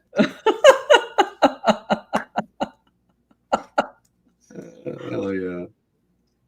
So somebody asked about the casket girls. Yes, the casket girls were supposed to be vampires. And if they themselves were not vampires, they were supposed to be the girls that ushered the vampires into New Orleans. Because, back in the day, New Orleans was a total sausage party. There weren't a lot of girls here. So they were complaining, the trappers and all the people here were complaining to the King of France, where's all the ladies? All the chicks, man. Yeah, I'm tired of sword fighting over here. So he packed up some young ladies from the convents over in France and shipped them over here to marry all the dirty old fur trappers that were living in New Orleans at the time. So these girls, when they got off the boat, probably not the best of health, little pallid. Coming off the boat, they had their luggage with them, and their luggage was what a lot of people would have considered at the time coffin shaped, which was probably just a big box. But there were rumors that these young ladies brought over the vampires with them. They were the ones that escorted the vampires from France into New Orleans. And they took up residence in the upper floors of the convent of Ursuline. And there are rumors that persist today that the vampires still inhabit the attic space up there in Ursuline. All of the locals know that legend. People claim to see them crawl out at night. The windows are shuttered during the day, but at night, people claim to see them open. And sometimes, yeah, they are open. But who says, who opens them? Well, see, that's one of the, I guess, contradictory things that caught my eye or ear or whatever. But because they talk about how the attic door is, I forgot how many it is, like 300 or 600 silver nails are blessed by the Pope every so often to keep that door shut, to keep them in there. But then on the contrary, you hear about them opening the windows at night and you can see them crawling out and stuff. Mm-hmm. So I'm like, so that makes me go, which is, there's got to be, one is got to be either right or they're both wrong. Yeah. There's something in the middle, right? Maybe One of them did bring a vampire in. Now, do I think that there was a whole fleet of vampires coming over? Because there wasn't just like 2 coffin girls. There was like there were some girls coming over. They didn't send 5 girls for all of New Orleans to marry. Right. There were some girls coming over. And they wanted to put more than your blood. That would suck. Like those poor girls. Send 5 girls for a whole village of lonely old men. Yeah. So, do I think that some migrated over? Probably. Yeah. Do I believe it? Yeah. And I do. I believe in vampires. 100%. I believe in them. I believe there are sanguine vampires. I think those are few and far between, but I think that there are out there. I think there are energy vampires. 100%. There are a shit ton of them. Yeah. Psychic vamps, psi vamps, energy vamps, same thing to me. Those are more prevalent. Yeah. No, I agree. I'm right there with you on that one. Yeah. And do I think there's a vampire up in Ursuline's attic? Probably. One. I don't think there's a whole fleet of them up there, but I wouldn't be shocked if there was one. Getting back to those parties, though, imagine that, dude. Like, because I think about this when I think about like saloons back in the day, like in Arizona, but New Orleans is very humid. Right. So hygiene wasn't prevalent and there was no air conditioning. Horrible. Let me tell you, if you've never been to New Orleans in August, the French Quarter, I mean, I can't speak for like the Garden District and other areas because I usually like concentrate in the French Quarter. When I go in the winter time is when usually I'm in the Garden District. So I haven't been in the Garden District in the summer, but August, June, July, August, French Quarter, it smells. There is a Mississippi-sized river of sewage about 3 inches under your feet, and there is. It smells like that. The entire French Quarter smells like that. Yep. And to be a lady of the night at that time. What a time to be alive. Like bath salts. Woohoo! Send me there. Are we not bath salts? Smelling salts, yeah. What was that?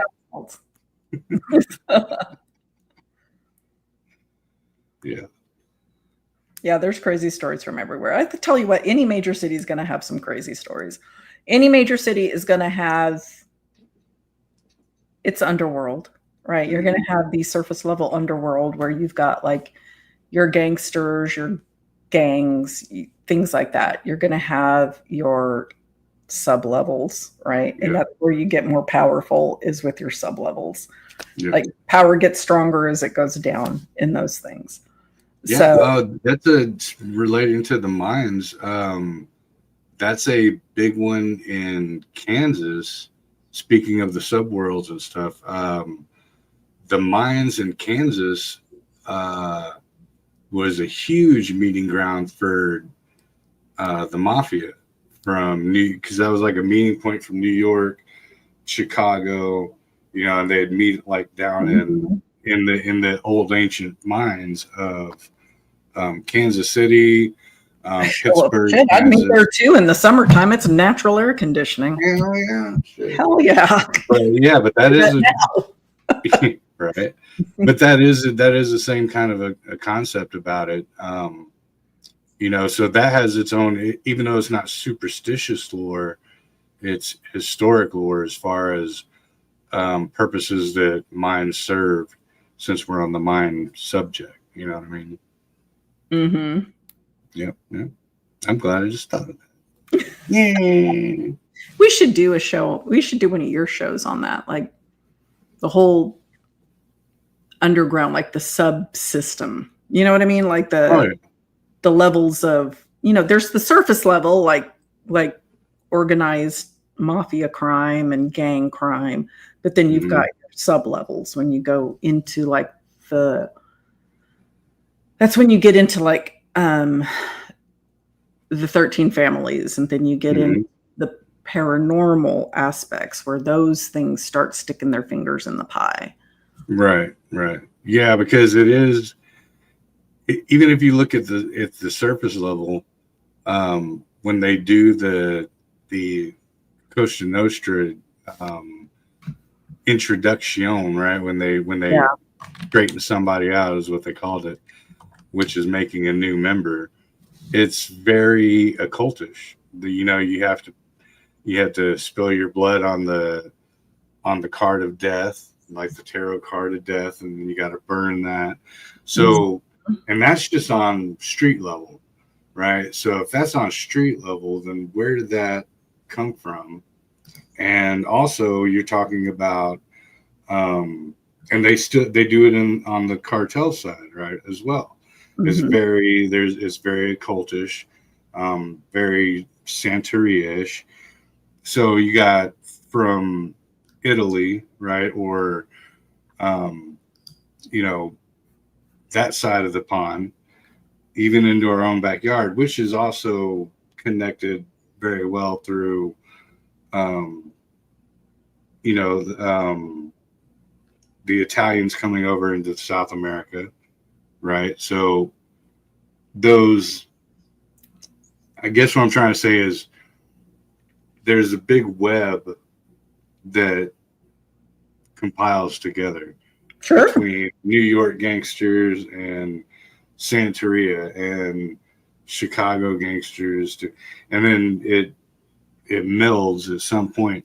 But that point, even if it's on the surface, has got to have an original meaning. So, like, if you considered those the Masons, then where did the Illuminati,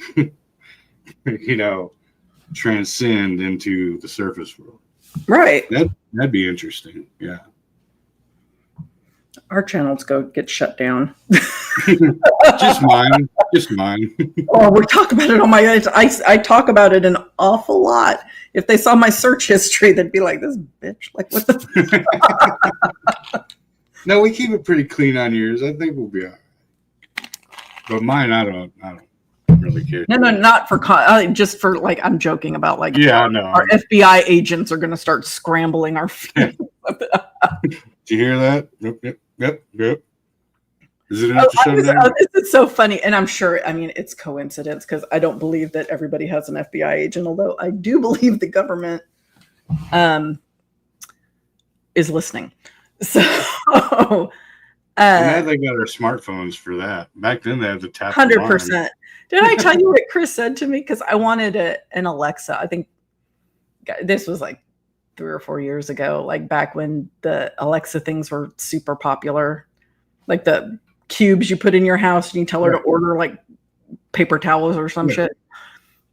And I told him I wanted one, and he was like, "No, I don't want that in the house. It's listening all the time." And I had my Apple Watch on. I had my phone, and I was like, "Oh, is it listening? Because there's nothing else here that's like listening to us like all the time." You're worried about the Alexa. Yeah, no, it's funny. One of my best buddies, we've had him on my show before, but so me and him went to school together as far as computer and all that. And he is total, like, he had, I think, his 2 kids originally born in the bathtub and like no social security numbers, completely off the grid, like doesn't trust nothing.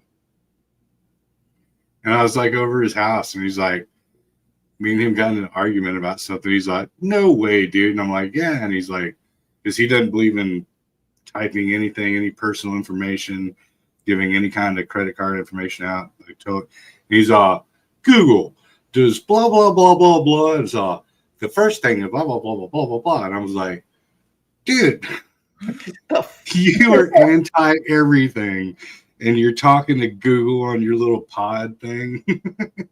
He's like, "What? They don't know who I am." I'm like, "Yeah, okay. Sure, okay." So what happened the other night that was weird is I was going down like a conspiracy rabbit hole. Okay, and I am a conspiracy person, but I'm not like the tinfoil hat conspiracy person. But I was going down, and I don't even remember which rabbit hole it was. But I was going like opening up pages, and it had multiple pages open. I guess I was doing a Google search, so it had like images and like web pages, and they started glitching. Like everything started like glitching and like crazy, and I was like, I'm looking too hard. Yep. Yep, you're digging down the wrong rabbit hole. And they're like, redirect, young lady, redirect. Yeah. Nah, I'm the same way. I'm not. Well, I am. I'm way more conspiracy than you, but obviously, but I've already gotten to the point where I believe we're all screwed anyway, so it doesn't matter at this point anymore. Like, you know, if you're gonna message somebody something, then you're worried about law enforcement or something seeing. I'm not worried about. Yeah. I'm like, dude, so what? I don't know enough to like be a threat to anybody. Yeah, I'm not. Yeah, but I mean, even on little stuff like back. And if I know anything, it's because I took a real good stab in the dark. Like yeah. But yeah, like back in the early 2000s, the mid 2010s or whatever, I remember sitting there on the phone and being like, "Yeah, bro, I need like 3 green buckets of paint." You know, like green buckets of paint. You know, and now I'm like, that's stupid, dude. Like, no, they just say it because either they're all listening or they're not at all, and you're not on their radar because what are you going to do about it? You know, persuade all of your 200 listeners or whatever. Yeah, people. You know, the 30 people in your contract. Yeah. Now, if you start preaching to tens of thousands or hundreds of thousands, then yeah, you like a million subs and maybe. Yeah. Oh my gosh, guess what? I'm like 11 subs away from being monetized. I am creeping up there one person at a time. No. They hadn't hit me up about it, but mine kind of stalled out. I'm still at like 316 or something. Yeah. Like, no, I just got your messages. Check it, and it'll be like, you have one new sub. Like every 3 weeks, I might get a subscriber or two, but yeah. Yeah, but it's cool. I don't care. You know, like I'm happy to have them. I'm happy to have all the subs that I got because you know, just people that randomly want to hear me bullshit about bullshit.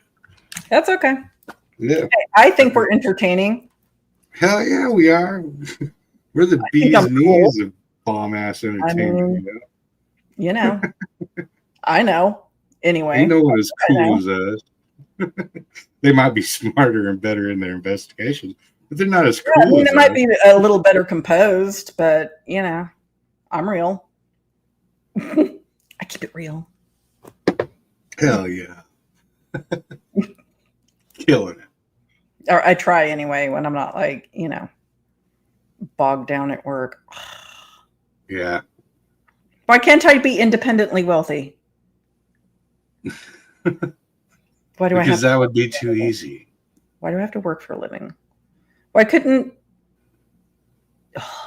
so many why couldn't I always answer that. Why do I have to be an independent woman that makes her own money? Yeah. I always answer that with my own thing. When people are like, dude, do you wish you were rich? And I'm like, no, actually I don't, because I would fuck it all up. I'd be like, I'm rich. I don't need this and I don't need that.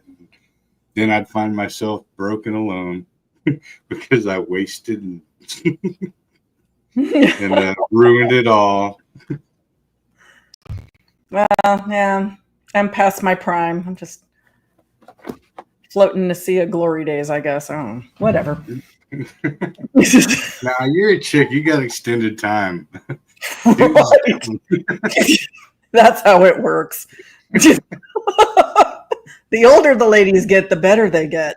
That's how y'all got all the way up to like GILF status. We don't have nothing. Once we're past dad bod, no one cares. You know the things you have to do to maintain to get to like any status at all. Like technically I could be a grandmother, which is terrifying. Like I'm pretty sure I talked my older kids out of having kids. Cause I'm like, F that. Like I'm the age like my dad was when he became a grandfather. And now I'm like, no. Oh, nah. Dude, I wasn't even 40 before I became a grandfather. One of my coworkers is like that.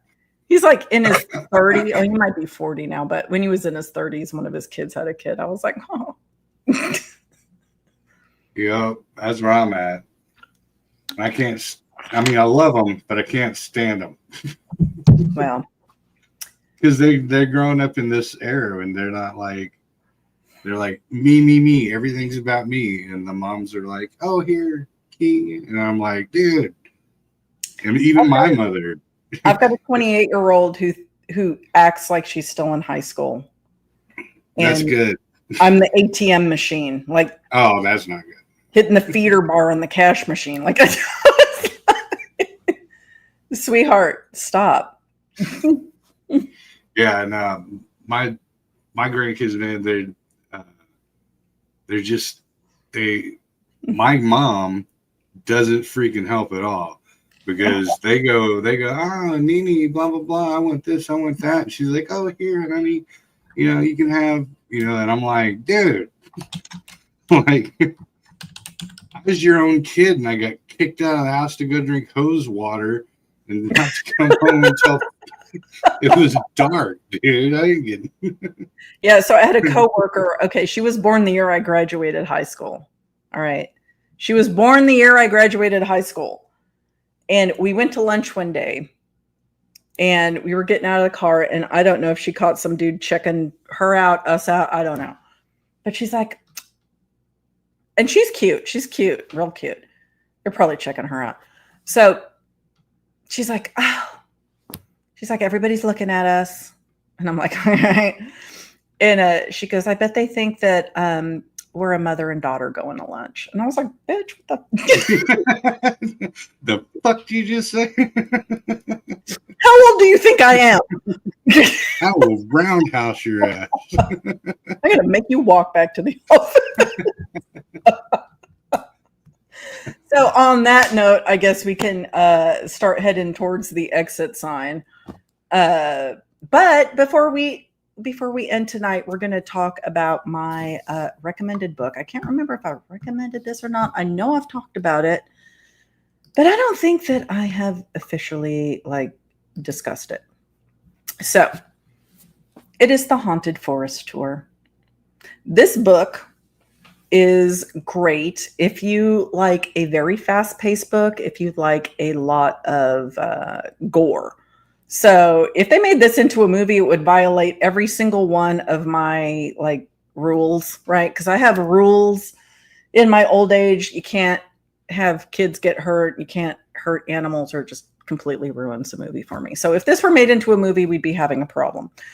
But it starts off fast. It has an interesting twist at the end that it's not what you think it is. And it's a really fun story. It's a really unique, interesting take. So what happens in a nutshell, I'll give you a quick little rundown, is this forest pops up in the middle of nowhere, like a desert area. This forest just shoots up out of the ground. And when I say shoots up out of the ground, I mean it shoots up out of the ground, and anything in its way gets caught in the trees. It is gruesome. So it covers a certain square mile, and nobody knows where it came from. Nobody knows why it's there. But there are monsters in this forest, but they don't venture outside of the forest. And companies have figured out that you can conduct tours in this forest if you lay down tracks like you see here. And these buses are monster proof. They stay on a tram. They stay on a schedule. They don't stop. and everything's great. And everything's great and operational for years until one day it's not. And the forest starts growing again.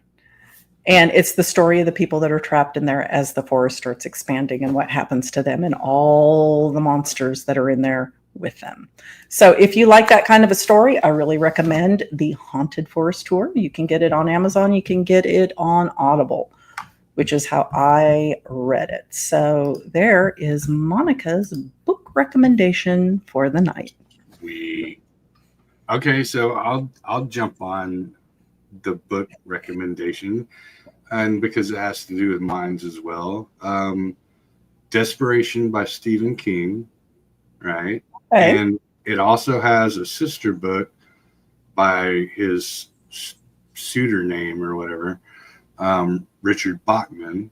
Is called Regulators, which is kind of the same. It's kind of the same story, has the same characters, some of the same locations, totally different, but totally badass books to check out. Yeah.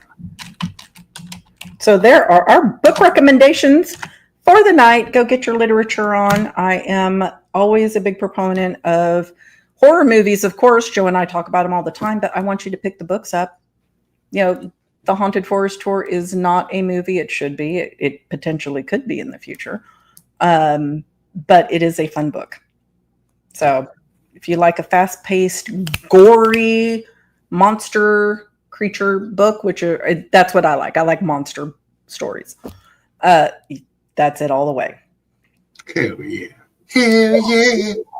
Hells yeah. Okay, so that will wrap it up for tonight. We've gone everywhere from mines to vampires in New Orleans to book club recommendations. All over the map. I'm not sure if I'm going to be doing my show tomorrow. Monica's going on vacation, there you go. Monica's going on vacation, so if I can hunt down and get a couple co-hosts, then I will be. And if I can't, then I'll just take the night off and go down some rabbit holes, and then have a better investigation for y'all the week after. So I may or may not. We'll see. And if you haven't already, go subscribe to Mr. Joe Breezy and his Speak Easy, because if you like this show, you're going to love his. And if you haven't already subscribed to mine, go ahead and do it, because I'm so close to monetization, and we'll figure out what that looks like, because I still don't understand what that means. We'll call it monetization. Monetization. Hey. There we go. Genius. There we go. Genius. All right. So for Joe and I, y'all, thank you so much for tuning in. Sorry I was on a little hiatus there, but we're back now and we're having fun. So until next week, you guys have a good weekend. Be kind to each other. Go check out Joe and have a good night.